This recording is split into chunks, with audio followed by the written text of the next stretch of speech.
Olá, queridos irmãos em Cristo Jesus, pastores, presbíteros, diáconos, evangelistas, missionários, todos os servos do Senhor que pregam a palavra, que ensinam, e aos irmãos em geral que acompanham o nosso programa, sabendo de que este programa é exatamente para a nossa edificação, para o nosso crescimento, na busca e na súplica a Deus, nosso Pai eterno, que realize no nosso país e até no mundo um grande avivamento. E a nossa proposta é que Deus faça um avivamento de conteúdo e não um avivamento de forma.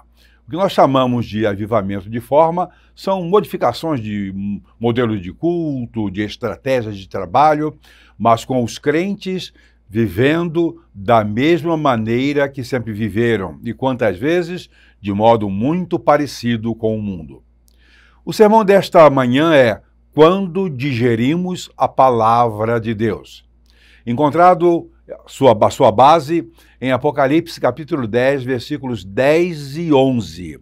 Preste atenção no tema, quando digerimos, não é quando comemos, certo? É o processo. Digerir é exatamente o que acontece depois da nossa alimentação. Então, quando digerimos a palavra de Deus. O texto diz o seguinte: tomei o livrinho da mão do anjo e o devorei, e da minha boca era doce como mel. Quando, porém, eu comi, o meu estômago ficou amargo. Então me disseram, é necessário que ainda profetizes a respeito de muitos povos, nações, línguas e reis. Nos versículos 8 e 9 que acabamos de ler, um anjo sobre o mar e sobre a terra, falando a João, tendo um livro na mão que ofertou a João, dando-lhe informações específicas. É isso que encontramos ali. O texto, obviamente, é parabólico, é uma parábola. Não adianta interpretá-lo literalmente que ninguém vai entender nada. Não se tratava de comer um livro no sentido literal da palavra. A ordem é: toma e come. Mas comer um livro? Sim, mas há um consolo. Na boca, quando você o comer, João, ele será doce como mel. Contudo, ao ingeri-lo, contudo, ao engoli-lo, ele vai ser amargo ao seu estômago.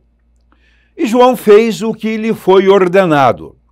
João era servo de Deus, e há um detalhe: nós também o somos. Mas e o tema? Por acaso eu estou abandonando o tema quando digerimos a palavra do Senhor? Não, não, não. A questão é a digestão. Quando fazemos a digestão daquilo que nós ingerimos, que não apenas ouvimos, escutamos pelo fato de termos orelhas. Não, não. É um processo que começa na mastigação. Digerir é isso. É um processo que começa na mastigação. Atentemos, portanto, para a sequência desse processo. Nós mastigamos, degustamos, isto é, sentimos o gosto, agradável ou não, ingerimos, aí os sucos gástricos que estão no nosso estômago entram em ação. Com a ação do suco gástrico, ele desce para os intestinos, já dissolvidos, já em processo de elaboração. Em cada etapa desses, ele retira os nutrientes e os transfere para o sangue. E o sangue manda para todos os órgãos e tecidos, levando-lhes o sustento, os nutrientes que nós precisamos. Esse é o processo de digestão em termos de alimentação em geral. Tiremos as lições que são próprias para este momento, ou seja, a respeito de digerirmos as palavras de Deus. Primeiro, o nosso sustento espiritual vem sempre de Deus e vem pelos seus enviados, pelos seus anjos. Não estou falando de anjos apenas no sentido de vestidinhos de branco com asinhas e aquele rosto translúcido. Não. Anjo no sentido de enviados, comissionados para nos transmitir alguma coisa. Interessante que, no caso do livro, não era só uma questão de mastigá-lo, não. Ele precisava ser devorado. Era para devorar aquele livro. Tem gente, tem crente, que se contenta só com mastigar, só com sentir o sabor da mensagem, mas engoli-la nem pensar. Vai ao culto, mensagem bonita, ótimo, que beleza, mas ingerir aquela mensagem para que ela se torne efetiva na sua vida, para que ela lhe sustente, para que ela lhe modifique, não, nem pensar. São os que não querem a parte amarga da mensagem de Deus, que vem com a ingestão dos seus princípios. Sim, que ainda que o sermão seja bonito, seja agradável, as orientações dadas no sermão, aquilo que é instigado da parte de Deus pelo seu anjo, tem sempre a obrigação de fazê-lo com que nós meditemos, nós mudemos, nós questionemos a nossa conduta, nós paremos de ser desse jeito ou daquele jeito, e isso pode nos desagradar, ou seja, pode ser até amargo. Os princípios da mensagem de Deus podem ser amargos, mas são necessários. Essa ingestão vai mudar a nossa fisiologia, vai mexer com o nosso organismo, vai nos mudar e nos mudar para melhor. Sermão duro, mensagem pesada, não faz ninguém sofrer para piorar. Faz sim, às vezes, o crente sofrer, mas para melhorar, para poder agradar a Deus plenamente. A parte gostosa do sermão, todos querem. Mas a parte amarga, que vai lhe impor mudanças, não. Essa parte não. Deixa eu viver como estou. Deixa eu continuar da minha maneira de ser. Está tão bom assim. O sermão foi bom, mas, olha, pode ser que seja para outro. Quando comemos, ou seja, quando ouvimos e sentimos agradáveis as suas palavras, é o segundo ponto que vamos considerar. Veja bem, às vezes ouvimos o sermão, ouvimos mesmo com um bom paladar. Ficamos satisfeitos com aquilo que nos foi transmitido. Agradáveis são essas palavras. Mas quantas vezes ao terminar o culto, nós, pregadores, pastores, missionários, evangelistas, enfim, ouvimos de certos membros, pastor, mas que mensagem maravilhosa, poderosa! Mas pergunta se os tais mudaram de vida. Que nada. Continuam do mesmo jeitinho de sempre. Dando problemas, inclusive, para esses pregadores, esses pastores, aos quais eles aplaudiram pela beleza, pela contundência da sua mensagem. Continuam com os mesmos caminhos, com os mesmos procedimentos. Até eu corrigiria essa frase. Continuam com os mesmos descaminhos. No máximo, eles conjecturam, esta mensagem seria ótima para fulano ou para Beltrano. Para ele, não. Quem precisava ouvir isso era fulano de tal, o diácono fulano de tal, o irmão fulano de tal. Sabe por quê? Porque é fácil ver os defeitos da vida dos outros, mas nas nossas próprias vidas é muito difícil. A igreja não é restaurante, meu querido irmão, minha querida irmã, só para o domingo festivo com a família, quando você vai lá, está interessado apenas no prazer, em degustar. Porque, na verdade, quando nós estamos comendo prazerosamente, pensamos em tudo, no prazer, na confraternização, na alegria, na conversa, etc. Mas não paramos para pensar na importância que aquele alimento tem para nos sustentar, para nos fortalecer, para permitir que continuemos a viver adequadamente. O que interessa, meus queridos irmãos em Cristo Jesus, pregadores ou não, é o feijão com arroz que sustenta. A marmita simples com que você precisa para viver, para continuar lutando contra o diabo e contra as suas hostes. Um terceiro ponto que eu quero considerar com os irmãos nesta manhã é quando o processo começa, o que foi ingerido vai sendo decomposto em elementos nutritivos pelas muitas funções.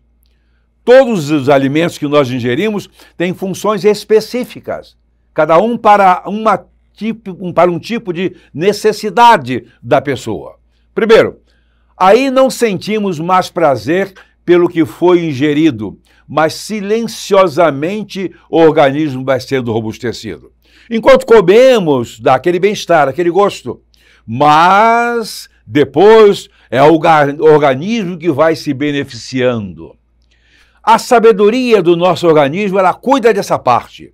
A sistemática toda constituída por Deus faz isso silenciosamente. E quando já com a barriga cheia, até pesada, e depois do almoço, nós vamos para a cama, ou para uma esteira, ou para um colchonete, ou para uma rede, e dormimos pesada e gostosamente, nós não sabemos que naquele momento, naquele período, o organismo está extraindo tudo de bom daquilo que nós ingerimos. Mas tem crente que come muito, se alimenta muito, ouve muita mensagem, lê muito a Bíblia, mas está sempre fraco. Na verdade, por que isso ocorre? Porque ele regurgita depois, ele vomita, ele não introjeta isso com que se alimentou para o seu sustento, para a modificação da vida. Vai à igreja tão somente para se divertir. Lá tem hoje muitas comidas apetitosas, mas em nada nutrientes. Quantas mensagens bonitas, porém vazias. São belíssimos sermões bem elaborados, cheios de ilustrações, de colocações visuais, etc. Mas são mensagens, às vezes, até cheias de heresias. Como temos ouvido gente aí, pastores, até da minha denominação, e poderia ser de qualquer outra, e tem em todas as denominações, pessoas que estão contextualizando as suas mensagens aos interesses do presente século. Cultos tipo churrascaria, festivo. Vamos ao quarto ponto neste nosso sermão. O quarto é o seguinte: o organismo não perde nenhuma das propriedades dos alimentos ingeridos, a menos que a pessoa já esteja profundamente doente, enfraquecida, arrebentada. Aí pode ser que o organismo perca os nutrientes ingeridos. Primeiro, o sustento de Deus não é para agradar, mas para alimentar. As mensagens que Deus manda através dos seus obreiros, dos seus anjos, dos pastores, ministros, etc., não é para agradar, às vezes até agrada.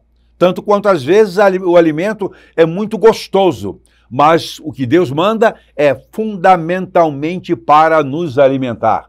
Durante o tempo que o povo de Israel estava no deserto, tendo saído do Egito, no tempo de sua peregrinação, Deus alimentava aquele povo com um maná. Não lhe faltou sustento, mas o povo enjoou do maná. Em determinado momento, o povo de Israel chegou a chamar o maná de pão vil, e desejava voltar para o Egito, para aquelas panelas de carne com que eles se alimentavam tanto. Quem sabe? Muita carne de jacaré. Mas vejam, eles chamaram o maná de pão vil, mas era o que eles precisavam, é o que Deus estava dando para eles serem sustentados completamente com todos os nutrientes, proteínas, açúcares, carboidratos, tudo que eles necessitavam para continuar vivendo e vivendo bem. Irmãos queridos, eu fui criado com alimentos bastante simples, rústicos, mas nunca passei fome. A minha origem é muito pobre. Em termos espirituais, também não passei fome. Quando me converti aos 7 anos, o pregador que anunciou a mensagem, através da qual eu aceitei a Jesus Cristo, era um peão de uma olaria. Um trabalhador simples, semi-analfabeto. A mensagem dele não passava de arroz com feijão e farinha, fazendo uma paráfrase. Talvez, quem sabe, uns pedacinhos de mulato velho. Quem dentre os irmãos, né, está me ouvindo e conheceu esse chamado mulato velho? Era um bagre salgado muito ruim que existia, era barato, mas era o que se comia. Mas era suficiente para mim, me alimentava, me dava um pouco de prazer, mas muito mais importante do que o prazer era a certeza de que eu estava alimentado e rigidamente constituído para a vida. A igreja onde fui batizado não era uma churrascaria, mas tinha tudo o que eu precisava e cresci espiritualmente forte. E hoje, já completando 50 anos de ministério, batizado aos 12 anos de idade, continuo em pé espiritualmente para a glória e honra de Deus. Hoje, queridos irmãos e até pastores, ouvintes em geral, nas igrejas diuturnas, nas igrejas que fazem moda hoje, elas servem de tudo, só não nutre como nutria no passado. Dirija a palavra de Deus e você se tornará forte. Não procure guloseimas espirituais, elas não servem para nada. Aceite as mensagens pesadas, porque elas são para o seu bem. Se for o caso, meu irmão, minha irmã, mude de igreja, procure onde tem um púlpito forte, que pregue a palavra de Deus para edificação. Você pode dizer, mas pastor, não vou sair da minha denominação. Se for necessário, saia, vá para uma denominação séria, onde pregue o evangelho com contundência e tragam alimentação para a sua vida espiritual. Que Deus lhe abençoe.